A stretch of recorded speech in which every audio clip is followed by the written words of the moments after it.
Ndabashuje mwese inshuti bakunzi, reka mbifurize amahoro y'Imana kandi ubuntu bw'Umwami wacu Yesu Kristo bukomeze kubana namwe.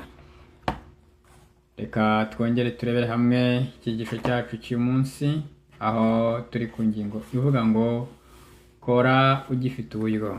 Kora ugifite uburyo. Kora ugifite uburyo. Hari amagambo atubwira ngo kora ugifite uburyo, kora hakibona. Jya ukora no mu kimi, jya ushira ubute. Kora no ku manywa akazi, ntugacogore rwose. Kora bugiye kwira, mara imirimo. Kora bugiye kwira, kora amanywa yose. Komeza ukora iteka, ntukaruhuke. Mu bihe byose ukiriho, ntugahweme rwose. Komeza utarira, mara imirimo.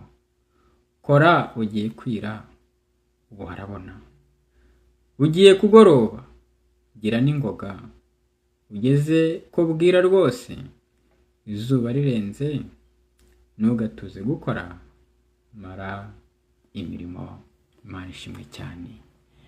Turagushimye Uwiteka Mana yacu, Mana ikomeye. Data wa twese uri mu ijuru, wera wera wera, Uwiteka Imana ya Isiraheli, wowe uvuga bikaba, wategeka bigakomera.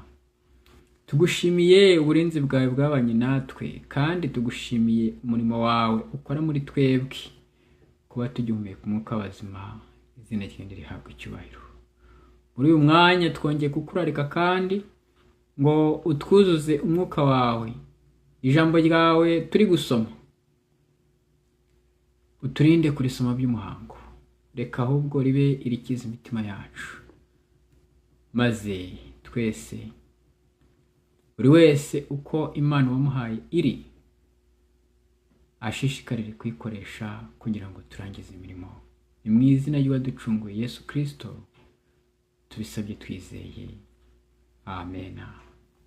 Amen. Murakoze cyane. Turi mu gukora. Kora umare imirimo. Kora ugifite uburyo, kora hakibona. Jya ukora no mu kime, jya ushira ubute. Kora no ku manywa akazi, ntucogore rwose. Kora bugiye kwira, mara imirimo. Amen. Imana yacu ishimwe cyane kubwa aya magambo tumaze kumva atwinjiza mu cyigisho cyacu. Umwuka wo gukora no kwigomwa, nk'uko tubisanga mu gitabo dusomera hamwe, ni igitabo cyitwa Ibibaho byo mu minsi y'imperuka ku gice cya 6, hatubwira imibereho ya buri munsi n'ibikorwa by'abasigaye.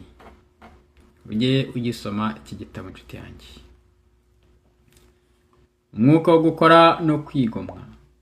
Imana yategereje igihe kirekire ku mwuka wo gukora wakuzura itorero ryose, kugira ngo buri wese ayikorera akurikije uko ubushobozi bwe buri.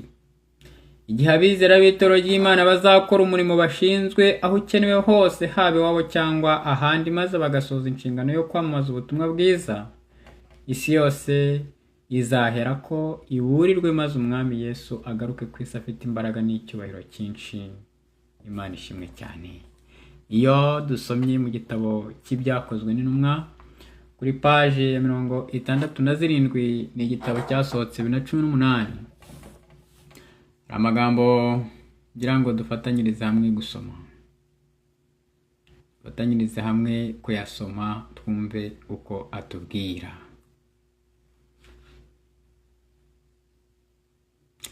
Umurimo w'Imana mu isi muri iki gihe ukeneye abantu bazima bahagarariye ukuri kwa Bibiliya. Abakozi batoranijwe bonyine ntabwo bahagije kugira ngo basoze inshingano yo kuburira imijyi minini. Ntabwo Imana iri guhamagara abapasitoro gusa, ahubwo irahamagara abaganga, abaforomo, ababwiririshabutumwa ibitabo, abigisha ba Bibiliya n'abandi bakorerabushake bafite impano zitandukanye basobanukiwe ijambo ry'Imana kandi bazi imbaraga y'ubuntu bwayo kugira ngo bazirikane ubukene bw'imijyi itaraburiwe. Igihe kirahita vuba kandi hari byinshi bigomba gukorwa. Buri mukozi wese yagombye guhaguruka kugira ngo amahirwe dufite muri iki gihe abashe gukoreshwa neza biruseho. Imirimo Pawulo yakoranye na Barinaba muri Antiyokiya yamukomeje mu kwemera kwe k'Uwiteka yamuhamagariye gukora umurimo udasanzwe mu banyamahanga. Igihe Pawulo yahindukaga, Uwiteka yaravuze ko azagirwa umubwiriza ku banyamahanga kugira ngo abahumurire amaso nabo bahinduke bave mu mwijima bajye mu mucyo, bave no mu butware bwa Satani bajye ku Mana, bahereko bababarirwa ibyaha byabo, baraganwe n'abejejwe no kunyizera, nk'uko tubisoma mu Byakozwe n'Intumwa igice cya 26 ku murongo wa 18. Ahantu hose bashaka gusimbuza umurimo w'amatorero w'umuntu ku giti cye, ubwenge bw'umuntu buba bushaka guhuriza hamwe, kwegeranya kugira ngo habeho kubaka amatorero n'ibigo bikomeye. Abantu benshi cyane baharira ibigo n'amatorero umurimo w'ubwitange, bitwaza ko bafite ibyo bahuriramo n'ab'isi, bigatuma imitima yabo igenda ikonja. Bahinduka abantu bikunda, niwe bakita ku bandi. Urukundo bagomba gukunda Imana n'abantu rubapfiramo. Kristo aha abayoboke be umurimo buri wese agomba gukora, umurimo umuntu atasimburwaho n'undi uwo ari we wese: kwita ku barwayi n'abakene no kubwira abazimiye ubutumwa bwiza. Ntibigomba guharirwa abayobozi cyangwa se abakora mu bigo by'ubugiraneza bizwi. Inshingano ya buri wese kuvuga ubutumwa kwa buri wese, kwigomwa kwa buri muntu, nibyo ubutumwa bwiza busaba uyu munsi wa none.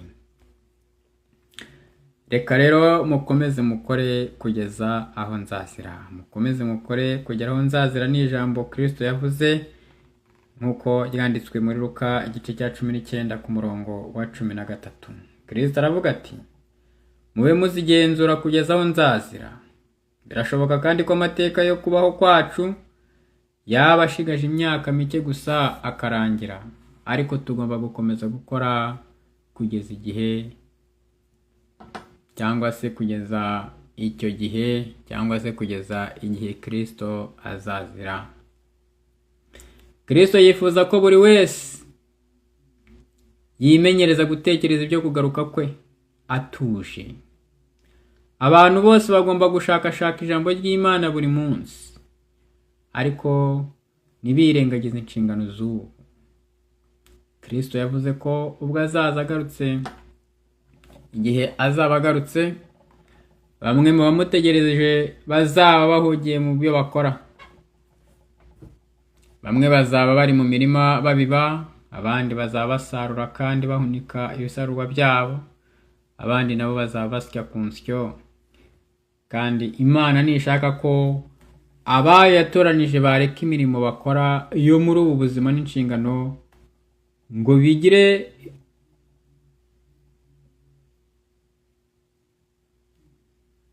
abantu banibindeba. Imana nishaka ko abantu baba banebwe. Imana ishaka ko abantu bakomeza gukora imirimo yabo, inshingano zabo muri ubu buzima zikuzuzwa. Ntabwo abanebwe bakenewe. Imana nishaka ko abayo yatoranije bareka imirimo bakora yo muri ubu buzima n'inshingano ngo bigire abanebwe, babeshweho n'inzozi zishingiye ku iyobokamana. Ibyo ntabwo Imana ibikeneye mu murimo yahaye ubwoko bwayo. Reka dukore uko itegeko ry'Imana ribivuga ngo mu minsi 6 ujye ukora. Uba ari ukoramo imirimo yawe yose, ariko wa 7 niwo isabato y'Uwiteka Imana yawe yejeje ikaguha umugisha, ntukagire umurimo wose uwukoraho. Ndabara ibikorwa bitajyanye n'agakiza k'Imana, kuko itegeko ry'Imana ritabuzanya gukora neza ku munsi w'isabato. Nuko rero dukore, kandi dukore tugifite uburyo, dukore hakibona, tumare imirimo. Ubu turacyari mu manywa, ariko ijoro riraje. Kora imirimo myiza ishoboka yose ubasha gukora igihe ukiriho, kandi igihe ukiriho ukore nk'utegereje kugaruka kwa Kristo, utibagiwe inshingano yawe. Isomo dusorezaho ni isomo dusoma mu gitabo cy'Abaroma Pawulo yanditse. Igitabo cy'Abaroma Pawulo yanditse ni ku gice cya mbere. Baroma igice cya mbere, tugiye gusoza amagambo yacu. Turahera ku murongo wa 16.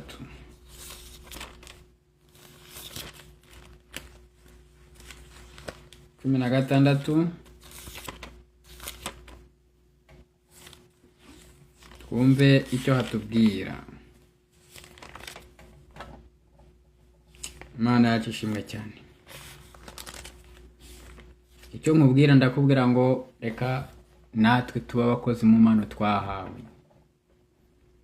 Ube uri pasiteri, ube uri umubwirizabutumwa ibitabo, ube uri umukoranabushake uvuga ijambo ry'Imana, ku mpano iyo ari yo yose wahawe. Imana ikeneye ko uyihagararira ukavuga ubutumwa yatanze. Nimugende igihe itumwa abigishwa.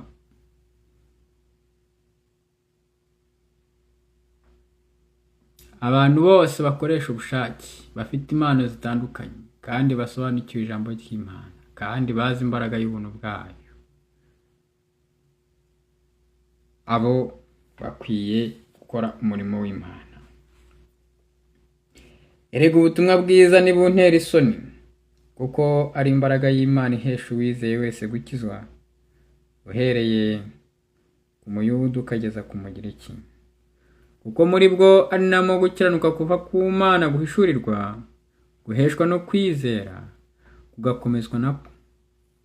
Nk'uko byanditswe ngo ukiranuka azabeshwaho no kwizera. Imana ishimwe cyane.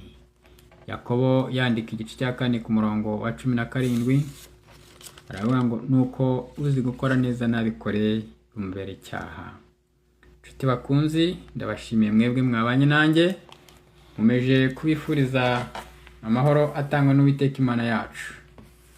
Ubuntu bw'Umwami wacu Yesu Kristo bukomeze kubana namwe, kandi dukomeze gusoza uyu mwaka mu mahoro, ndetse tubishimira Imana, kandi tuyiragize n'ibiri imbere, kuko imenya mu itangiriro ikamenya no mu iherezo.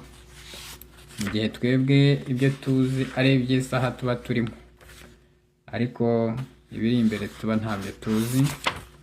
Nicyo gituma dukwiriye gukora buri gihe. Dukwiye gukora tukirinda kuba abanebwe.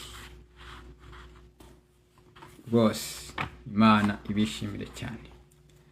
Koro gifeto boyo, kora hakibona, yokora no mokeme, yoshirobute, kora no komanywa kaze, no cogore rwose, kora bugiye kwira, mari mirimo, kora bugiye kwira, kora amanywa yose, komeza ukore iteka, ntukaruhuke. Mu bihe byose ukiriho, ntugahweme rwose, komeza butarira, mara imirimo, kora bugiye kwira, ubu harabona, bugiye kugoroba, gira n'ingoga, ugeze ko bwira rwose, izuba rirenze, ntugatuze gukora, mara imirimo. Urakoze Mana yacu, turagushimye kandi turaguhimbaje Uwiteka, muremyi w'isi n'ijuru n'ibirimo, wemeye ko twumva ijambo ryawe, utwungura ubwenge kugira ngo buri wese Imana wamuhaye arushaho kwikoresha muri iki gihe giheruka, aho twitegura kugaruka kwawe, maze umurimo wawe nturangira ugaruke gutora ubwoko bwawe, kandi natwe tugusabye kuzaboneka mu mugabane w'abazaba bakwiteguye, tubeshejwe n'urukundo rwawe dukunda n'ubuntu bwawe. Ni mu izina rya Yesu Kristo umwami wacu tubishimye twizeye, amen, amen.